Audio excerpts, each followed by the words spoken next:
ओम शांति। अॼु जी मुरली तारीख़ 18/9/2024। मिठा मिठा बाप दादा चवंदा, मीठी मीठी ॿार तव्हां आहियो धरती जा चैतन्य सितारा। तव्हांखे सॼे विश्व खे रोशनी ॾियणी आहे। असां आहियूं धरती जा चैतन्य सितारा। असांखे पूरे विश्व में रोशनी ॾियणी आहे। प्रश्न: शिव बाबा तव्हां ॿारनि जी काया खे कंचन कीअं ठाहींदा आहिनि? ब्रह्मा उत्तर: ब्रह्मा मां जे द्वारा तव्हांखे ज्ञान दूध पिलाए करे तव्हांजी काया कंचन करे ॾींदा आहिनि। ब्रह्मा मां जे द्वारा असांखे छा कंदा आहिनि? बाबा ज्ञान जो दूध पीआरंदा आहिनि। हिन करे उन्हनि जी महिमा ॻाईंदा आहिनि। तत्व में मातेश पिता। हाणे तव्हां ब्रह्मा मां द्वारा ज्ञान दूध पीओ था, जंहिंसां तव्हांजा सभु पाप कटिजी थी वेंदा, कंचन ठही वेंदा। ओम शांति। रूहानी बाप वेही सम्झाइनि था। जीअं आसमान में सितारा आहिनि, उअं ई तव्हां ॿारनि जे लाइ बि ॻायल आहे। इहे आहिनि धरती जा सितारा। उन्हनि खे बि नक्षत्र देवता चईंदा आहिनि। हाणे उहे कोई देवता त न आहिनि, त तव्हां उन्हनि खां महान बलवान आहियो। श्री तव्हां सितारा सॼे विश्व खे रोशन करण वारा आहियो। तव्हां ई देवता ठहिण वारा आहियो न। तव्हांजो ई उत्थान ऐं पतन थींदो आहे। उहो त करे करे मांडवे जे लाइ रोशनी ॾींदा आहिनि। उन्हनि खे कोई देवता न चईंदासीं, परंतु हिन समय दुनिया में कोई बि कंहिंखे कुझु सुठो ॾींदो आहे न, त उनखे देवता मञी वठंदा आहिनि। त तव्हां देवता ठहो था। तव्हां सॼे विश्व खे रोशन करण वारा आहियो। हाणे सॼे विश्व में घोर अंधियारो आहे। सभु पतित थी विया आहिनि। हाणे बाप तव्हां मिठे मिठे ॿारनि खे देवता ठाहिणा आहिनि। बाबा असां मिठे मिठे ॿारनि खे छा ठाहिणा आहिनि? देवता ठाहिणा आहिनि। मनुष्य माण्हू त सभिनि खे देवता सम्झी वठंदा आहिनि। सूर्य खे बि देवता चई ॾींदा आहिनि। किथे किथे सूर्य जो झंडो बि लॻाईंदा आहिनि। पंहिंजे खे सूर्यवंशी बि कहलाईंदा आहिनि। वास्तव में तव्हां सूर्यवंशी आहियो न। जो बाप वेही तव्हां ॿारनि खे सम्झाईंदा आहिनि। भारत में ई घोर अंधियारो थियो आहे। हाणे भारत में ई घोर सोजरो थियणो आहे। घोर अंधियारे खां पोइ घोर सोजरो थियणो आहे। मतिलबु जीअं हाणे सभिनि जी आत्मा रूपी ज्योति बुझाइजी वई आहे, त जीअं दुनिया में अंधियारो थी वियो आहे, लेकिन हाणे त एॾा सारा जगी आहिनि, त धीरे धीरे सोजरो थिए थो। बाप तव्हां ॿारनि खे ज्ञान अंजन ॾींदा आहिनि। तव्हां अज्ञान नींद में सुम्ही पिया आहियो। बाप अची करे वरी खां जगाईंदा आहिनि। चईंदा आहिनि ड्रामा प्लान अनुसार कल्प कल्प जे पुरुषोत्तम संगम युगे मां ईंदो ई आहियां। वरी खां मां ईंदो आहियां। इहे पुरुषोत्तम संगम युग कोई शास्त्रनि में न आहे, है न। इहे संगम युग कोई शास्त्रनि में न आहे। हिन युग खे हाणे तव्हां ॿार ई ॼाणंदा आहियो, जबकि तव्हां सितारे खां पोइ देवता ठहींदा आहियो। तव्हांखे चईंदासीं नक्षत्र देवताए नमो, है न। तव्हांखे चईंदासीं नक्षत्र देवताए नमो। हाणे तव्हां पुजारी खां पूज्य ठहींदा आहियो। हुते तव्हां पूज्य ठहींदा आहियो, इहे बि सम्झण जो आहे। बाबा चईंदा आहिनि तव्हां सितारे खां हाणे देवता ठहो था। तव्हांखे चईंदासीं नक्षत्र देवताए नमो। हाणे तव्हां पुजारी खां पूज्य ठहींदा आहियो, हुते तव्हां पूज्य ठही वेंदा आहियो। इहे सम्झण जो आहे। इनखे चइबो आहे रूहानी पढ़ाई। इन में कॾहिं कंहिंजी लड़ाई न थींदी आहे। टीचर साधारण रीति पढ़ाईंदा आहिनि ऐं ॿार बि साधारण रीति पढ़ंदा आहिनि। हिते असांजी कोई लड़ाई आदि न आहे। जो पढ़ंदो, जो धारणा कंदो, उहो ई उच्च पद पाईंदो। त इहे हीअं थोरी चईंदा आहिनि कि मां भॻवानु आहियां। तव्हां ॿार बि ॼाणंदा आहियो, पढ़ाइण वारो त इनकॉर्पोरियल शिव बाबा आहे। उन्हनि खे पंहिंजो शरीर न आहे। चईंदा आहिनि मां हिन रथ जो लोन वठितो आहे। भागीरथ बि छो चईंदा आहिनि, छो जी ॾाढा ॾाढा भाग्यशाली रथ आहिनि। इहे ई पोइ विश्व जा मालिक ठहींदा आहिनि, ब्रह्मा बाबा। त सभिनि जो अर्थ सम्झाइणो खपे न। इहे सभिनि खां वॾी पढ़ाई आहे। दुनिया में त कूड़ ई कूड़ आहे। कहावत बि आहे न, सच जी नाव डोलती आहे पर डूबती न आहे। अॼुकल्ह त अनेक प्रकार जा भॻवान निकिता आहिनि न, दिन प्रतिदिन नया नया भॻवान निकिरी था वञनि अलाए किथां किथां। त पंहिंजे खे त छॾो, परंतु ठिकर भितर खे बि भॻवान चई ॾींदा आहिनि। भॻवान खे केतिरो भॻवान खे केतिरो भटको ॾिनो अथनि। मतिलबु कहिड़े प्रकार जा भॻवान खे बि हेॾे होॾे ठोके छॾियो अथनि। बाप बि सम्झाईंदा आहिनि, जीअं लौकिक बाप बि ॿारनि खे सम्झाईंदा आहिनि, परंतु उहो हीअं न हूंदो आहे जो बाप बि हुजे, टीचर बि हुजे, गुरू बि हुजे। पहिरियों बाप वटि जन्म वठंदा आहिनि, पोइ थोरा वॾा थींदा आहिनि त टीचर खपे पढ़ाइण लाइ। पोइ 60 वर्ष जी आयु खां पोइ गुरू कंदा आहिनि। हाणे त 55 खां ई गुरू कराए ॾींदा आहिनि न, छो जी कॾहिं बि शरीर छॾे सघंदा आहिनि। इहे त हिकु ई बाप टीचर सतगुरू आहे। चईंदा आहिनि मां आत्माउनि जो बाप आहियां। पढ़ंदी बि आत्मा आहे न, आत्मा खे आत्मा चईंदासीं। बाक़ी शरीरनि जा त अनेक नाम। ख़्यालु करो, इहे बेहद जो नाटक आहे। चईंदा बि आहिनि बनी बनाई बन रही, कोई नई ॻाल्हि न आहे। इहे अनादि ठहियल ड्रामो आहे जो फिरंदो ई रहंदो आहे। पाठधारी हिन में सभु आत्मायूं आहिनि। आत्मा किथे रहंदी आहे? चईंदा आहिनि उहा पंहिंजे घर परमधाम में रहण वारी आहे। पोइ असां हिते ईंदा आहियूं बेहद जो पाठ ॿुधाइण।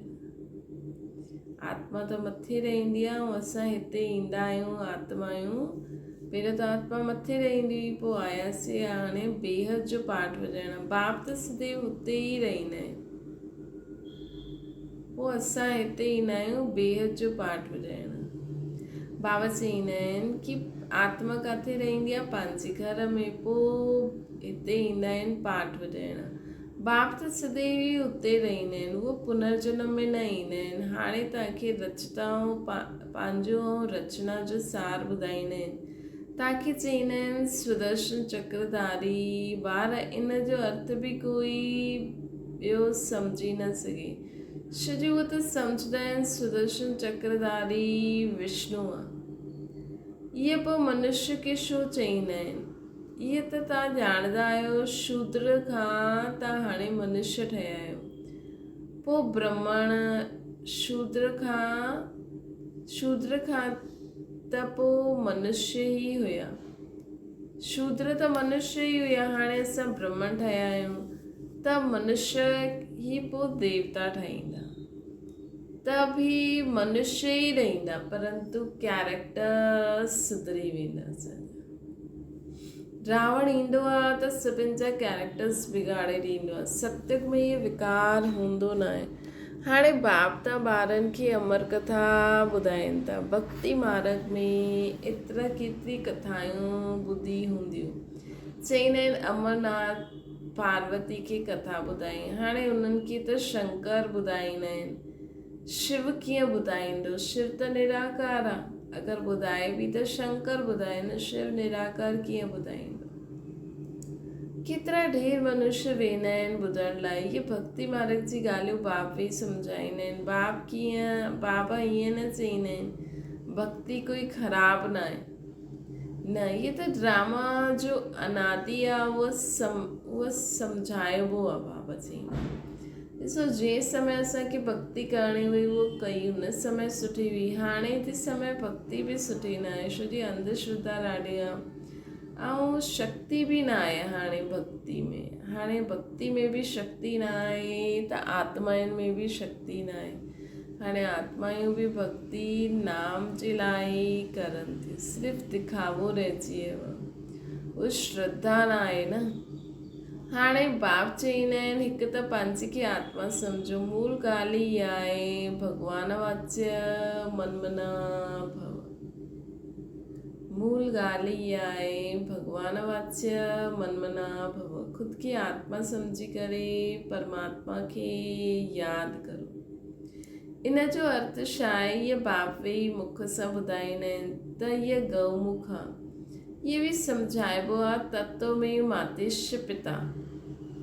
उन्हनि खे ई चईंदा आहिनि त हिन माता द्वारा तव्हां सभिनि खे एडॉप्ट कयो आहे। शिव बाबा हिन ब्रह्मा मां द्वारा असांखे एडॉप्ट कयो आहे। शिव बाबा चईंदा आहिनि हिन मुख द्वारा तव्हां ॿारनि खे ज्ञान दूत पीआरींदो। बाबा सभिनि आत्माउनि खे ज्ञान दूत पीआरींदा आहिनि त तव्हांजो जो पाप आहिनि उहे सभु भस्म थी करे तव्हांजी आत्मा कंचन ठही वेंदी, त काया बि कंचन मिलंदी। आत्मायूं बिल्कुलु प्योर कंचन ठही वेंदियूं आहिनि। पोइ आहिस्ते आहिस्ते सीढ़ी उतरंदा आहिनि। हाणे त सम्झी विया आहियो असां आत्मा बि कंचन हुयासीं त शरीर बि कंचन हुयो असांजो। पोइ ड्रामा अनुसार असां 84 जे चक्कर में आयासीं। हाणे कंचन न आहे, हाणे त 9 कैरेट चईंदासीं, है न। हाणे आत्मा कंचन न आहे, हाणे त 9 कैरेट चईंदासीं। बाक़ी थोरो परसेंटेज वञी करे रही आहे। हाणे त वधे थी न, हिकदमि प्रायलोप न थी वेंदी आहे, कुझु न कुझु शांती रहंदी आहे। बाबा ये निशानी भी ॿुधाई अथई। लक्ष्मी नारायण जो चित्र नंबर 1 कि कई भगत बि हिन कलयुगी दुनिया में कई इंसान शांति खे ॾाढो पसंदि कंदा आहिनि। त निशानी बि ॿुधाई अथई लक्ष्मी नारायण जो चित्र नंबर 1। हाणे तव्हांजी बुद्धि में सॼो चक्कर अची वियो, बाबा जो परिचय बि अची। हाणे असांजी बुद्धि में सॼो चक्कर बि अची वियो, बाबा जो परिचय बि अची वियो। पर हाणे तव्हांजी आत्मा पूरी कंचन न ठही आहे, परंतु बाप जो परिचय सां बुद्धि, बाप जो परिचय त आहे न बुद्धि में। मां केरु, मुंहिंजो केरु, कंचन थियण जी युक्ति ॿुधाईंदा आहिनि। आत्मा में जो खाद पई आहे उहो निकिरे कीअं, हुनजे लाइ याद जी यात्रा आहे। हिनखे चइबो आहे युद्ध जो मैदान। तव्हां हर हिकु इंडिपेंडेंट युद्ध जे मैदान में सिपाही आहियो। हाणे हर हिकु जेतिरो चाहे ओतिरो पुरुषारत करे। पुरुषारत करणु त स्टूडेंट जो कमु। किथे बि वञो हिक ॿिए खे सावधान कंदा रहो, है न। बाबा चवनि था किथे बि वञो परंतु हिक ॿिए खे सावधान कंदा रहो। छा सावधानी करणी आहे? मन मना भव। ख़ुदि खे आत्मा सम्झी बाबा खे यादि करो। ये ही सावधानी करणी है। शिव बाबा के याद करो। सदा हर कर्म कंदे हुए असांखे यादि रखिणो आहे मां आत्मा आहियां, बाबा मूंसां गॾु आहिनि। ये ही सावधानी रखणी आहे। हिक ॿ खे बि इशारो ॾियणो आहे। बाप जी पढ़ाई इशारो आहे। तॾहिं त बाप चईंदा आहिनि हिकु सेकेंड में काया कंचन थी वेंदी आहे। हिकु सेकेंड में काया कंचन थी वेंदी आहे। विश्व जो मालिक ठाहे ॾींदा आहिनि। बाप जा ॿार ठहिया त विश्व जो मालिक ठही आहे न। पोइ विश्व में बादशाही आहे, उन में ऊच पद पाइणो आहे। इहे त पुरुषारत करिणो आहे न। बाक़ी सेकेंड में जीवन मुक्ति आहे। मतिलबु बाबा जो ठहियासीं त सतयुग में त ईंदासीं। जो सतयुग में हूंदो त सभई चईंदा असां विश्व जा मालिक आहियूं, है न। सभई चईंदा, श्री हिते बि सभु चईंदा आहिनि न असांजो भारत। ईअं सतयुग में बि सभु चईंदा असां विश्व जा मालिक आहियूं। लेकिन उन खां पोइ आहे विश्व जी बादशाही। केरु उते ऊच पद पाईंदो, केरु कमु पाईंदो। बाक़ी सेकेंड में जीवन मुक्ति आहे। राइट त आहे न। पुरुषारत करणु हर हिक जे मथां आहे। तव्हां बाप खे यादि कंदा रहो त आत्मा हिकदमि पवित्र थी वेंदी आहे। सतो प्रधान ठही सतो प्रधान दुनिया जे मालिक ठही वेंदा। केतिरो बार तव्हां तमो प्रधान खां सतो प्रधान ठहिया आहियो। मतिलबु इहे खेल हलंदो ई रहंदो आहे। इहे खेल खेॾंदा ई रहंदा आहिनि। केतिरो बार असां आत्मा ई तमो प्रधान ठहिया आहियूं, केतिरो बार पोइ सतो प्रधान ठहींदासीं। इहे चकर फिरंदो ई रहंदो आहे। इन जो कॾहिं अंत न थींदो आहे। बाबा केतिरो सुठी रीति वेही सम्झाईंदा आहिनि। चईंदा आहिनि मां कल्प कल्प ईंदो आहे। तव्हां ॿार मूंखे छी दुनिया में निमंत्रण ॾींदा आहियो। बाबा हिन दुनिया में हर कल्प में हिकु बार सृष्टि ते ईंदा आहिनि।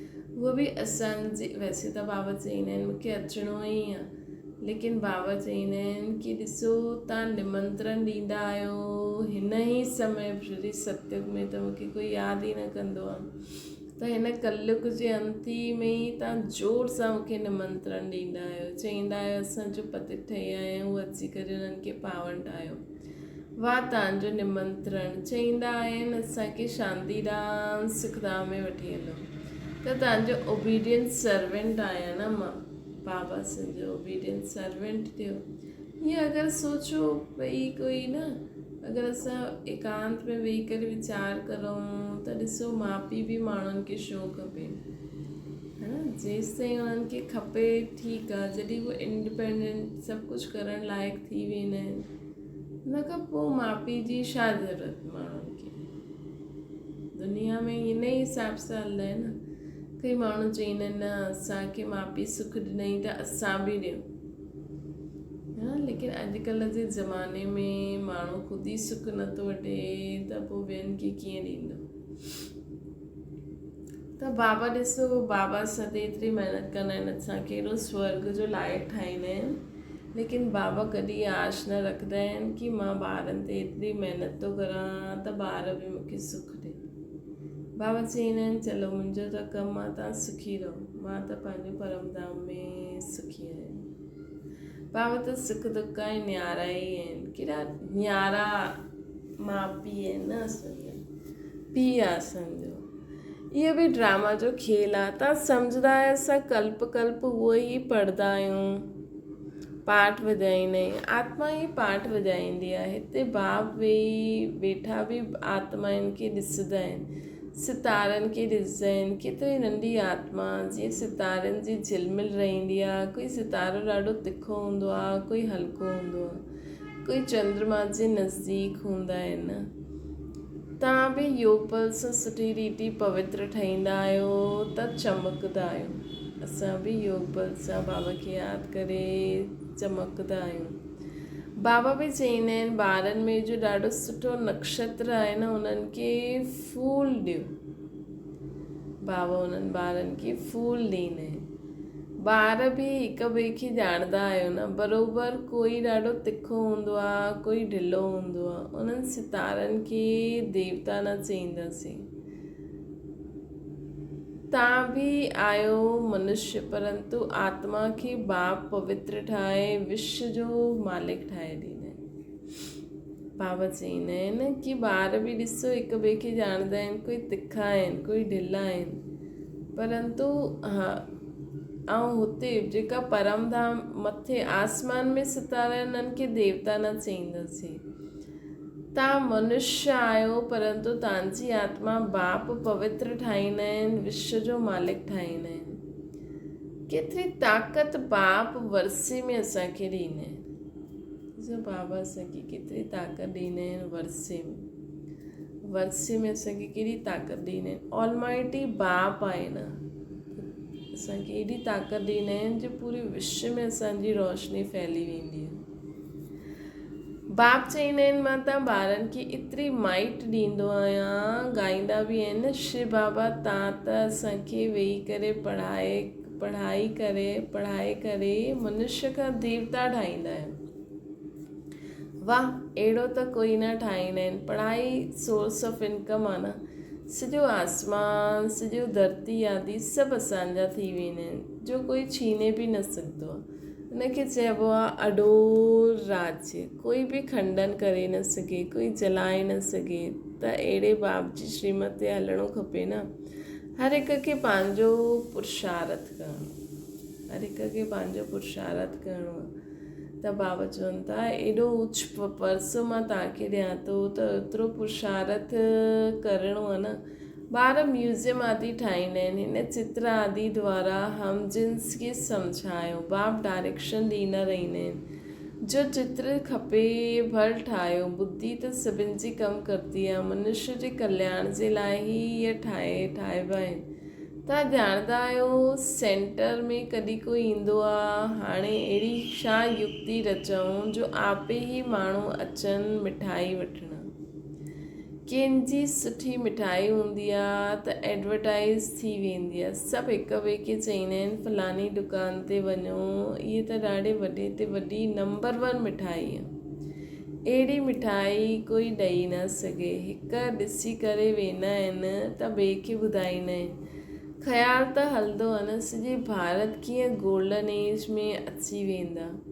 उनजे लाइ केतिरो सम्झाईंदा रहंदा आहिनि बाबा। पूरी दुनिया गोल्डन एज ठही वेंदी। परंतु पत्थर बुद्धि महिनत त लॻंदी आहे न, शिकार करण बि सिखणो पवंदो है न।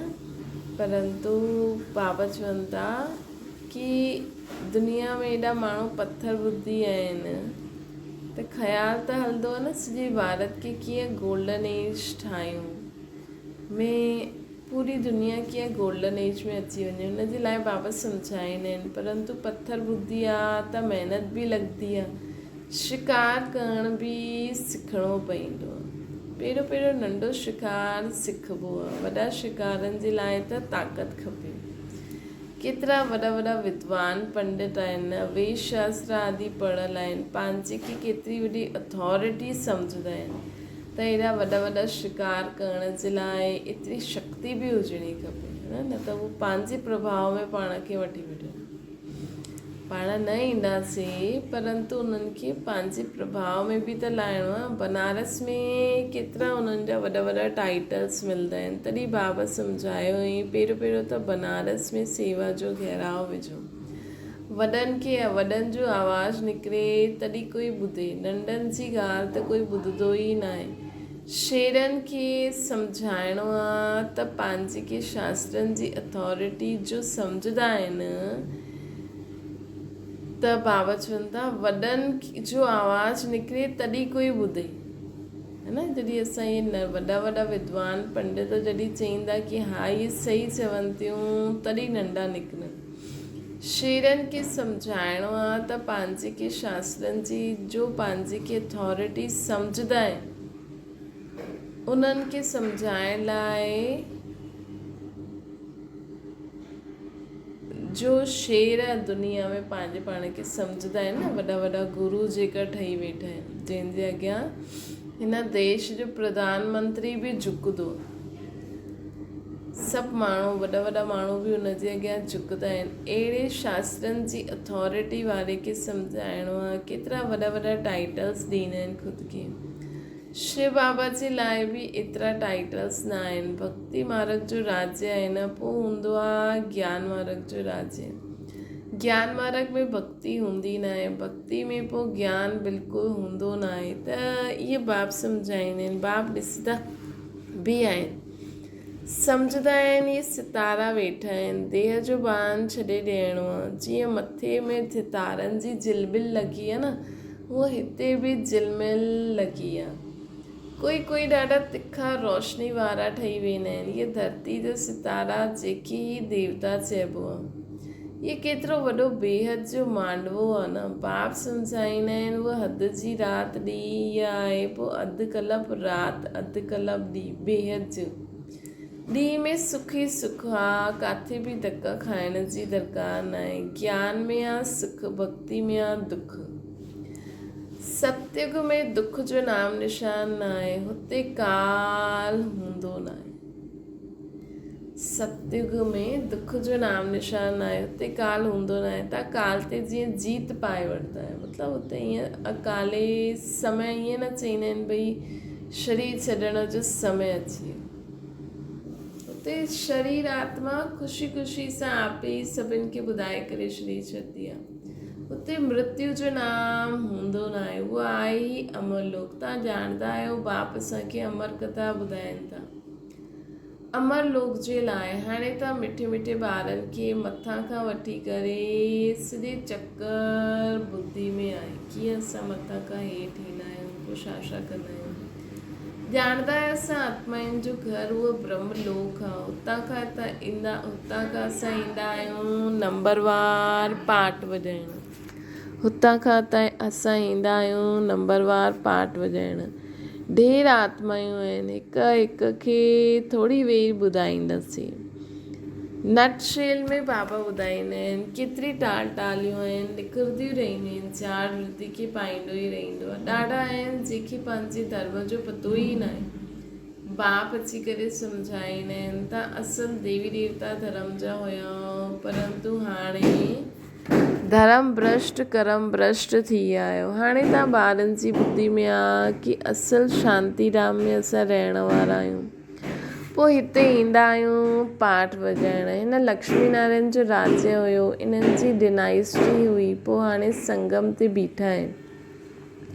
बाबा सम्झाईंदा आहिनि त सूर्यवंशी हुयो, पोइ चंद्रवंशी ठहियो, बाक़ी विच में त बाई प्लाट्स आहिनि। इहे खेल आहे बेहद जो। इहे केतिरो नंढो झाड़ आहे, ब्राह्मणनि जो कुल आहे न, पोइ केतिरो वॾो थी वेंदो आहे। सभिनि खे ॾिस मिली बि न सघंदा।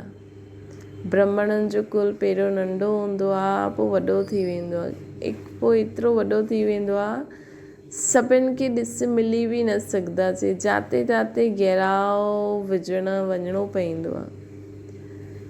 वेंदा आहिनि बाबा चईंदा आहिनि दिल्ली खे बनारस खे गहराउ, दिल्ली ऐं बनारस में गहराउ विझो। पोइ चईंदा आहिनि सॼी दुनिया में तव्हां गहराउ विझण वारा आहियो।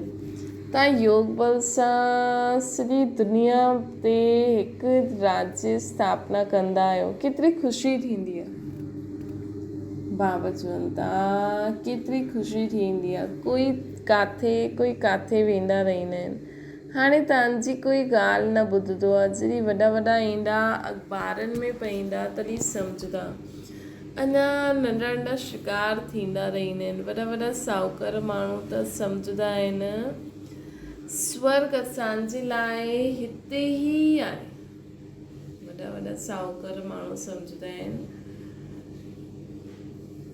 जंहिंखे थोरो बि पैसो थी वेंदो आहे त चईंदा आहिनि असांजे लाइ हिते ई स्वर्ग आहे। ग़रीबी अची करे वरसो वठंदा आहिनि। चईंदा आहिनि बाबा मुंहिंजो त तव्हां ॿियो न कोई, परंतु जॾहिं मोह ममत्व सॼी दुनिया सां बि टुटे न, हीअं त चईंदा आहिनि बाबा मुंहिंजो त तव्हां ॿियो न कोई, लेकिन बाबा चईंदा आहिनि सभु पूरी दुनिया सां मोह टुटणो खपे, तॾहिं त मञो असांजो हिकु बाबा ॿियो न कोई।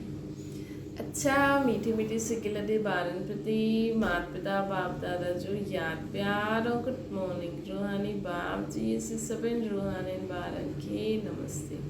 असांजी बि रूहानी माता पिता बाप दादा खे यादि प्यार गुड मॉर्निंग ऐं नमस्ते। धारणा जे लाइ मुख्य सार, आत्मा खे कंचन ठाहिण लाइ हिक ॿिए खे सावधान करिणो आहे। मनमना भव जो इशारो ॾियणो, मनमना भव जो इशारो ॾियणो।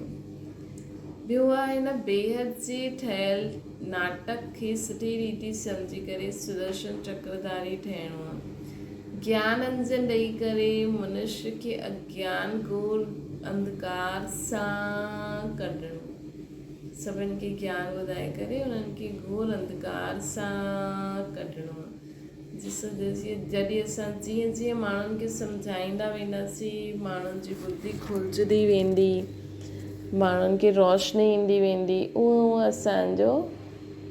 उहो माण्हुनि जो अज्ञान अंधेर दूरि थींदो वेंदो। जीअं हाणे गणेश चतुर्थी हुई, हिन ते बि अगरि माण्हू सेवा करे सभिनि खे ॿुधाए त केतिरी आत्माउनि में सोझिरो अची वेंदो है न, केतिरी आत्मा सम्झ में अची वेंदी। वरदाना बालक सो मालिकपन जी स्मृति सां सर्व खजाननि खे पंहिंजो ठाहिण वारा स्वराज्य अधिकारी ठहो। हिन समय तव्हां ॿार सिर्फ़ु बालक न आहियो, लेकिन बालक सो मालिक आहियो। हिकु स्वराज्य अधिकारी मालिक, ॿियो बाप जे वरसे जा मालिक। जॾहिं स्वराज्य अधिकारी आहियो त स्व जी सर्व कर्मेंद्रियूं ऑर्डर प्रमाण हलणियूं खपनि। स्व जी सर्व कर्मेंद्रियूं ऑर्डर प्रमाण हलणी खपनि। लेकिन समय प्रति समय मालिकपन जी स्मृति खे बुलाए करे वश में करण वारा इहा मन आहे। समय प्रति समय असांखे मालिकपन जी स्मृति बुलाए करे वश में करे वठंदो आहे इहो मन। इन करे बाप मन मना भव मंत्र ॾिना आहिनि। बसि मन सां बाप खे यादि कंदा हलो त बाप जी श्रीमत बि ॿुधी में ईंदी वेंदी, त ऑटोमेटिकली असांजी हर कर्मेंद्री कंट्रोल में हलंदी। कॾहिं बि हीअं न मन करे थो त हीअं करो, मन करे थो त हीअं करो, न। जो बाबा जी श्रीमत आहे उन अनुसार ई कर्मेंद्रियनि खे हलणो आहे। त मन में बाप जी यादि रहंदी त मन मना भव थी वेंदासीं। मन मना भव रहण सां बि व्यर्थ ॻाल्हियुनि जो प्रभाव न पवंदो ऐं सर्व खज़ाना पंहिंजा अनुभव थींदा। त बालक सो मालिक पंहिंजी स्मृति सां असां सर्व खज़ाननि खे पंहिंजो अनुभव कंदासीं। व्यर्थ ॻाल्हियुनि में टाइम वेस्ट न कंदासीं।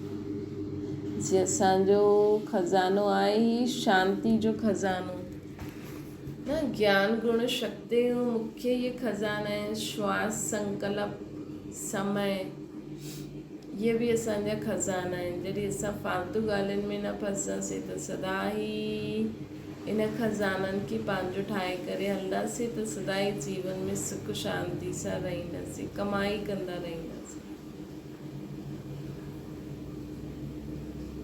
स्लोगन आहे परमात्मा मोहब्बत जे झूले में उड़ती कला जी मौज मनाइण, इहे ई सभिनि खां श्रेष्ठ भाग्य।